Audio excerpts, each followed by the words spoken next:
Hello, just a brief video to show you how do you turn the light and the waterfall on when you want to. Okay, just come to the side of the house here,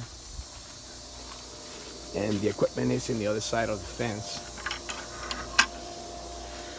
Come here, that's the whole equipment there. Okay, you have the waterfall faucet here. Okay, you turn it just a little bit, and you should see the waterfall working. If you want the light on, the light is right in here. Okay, on and off. Just make sure when you leave the pool and you go inside the house and not using it anymore, please put those two fixtures in off position. Close the waterfall and turn the light off, so it will remain like that. Thank you.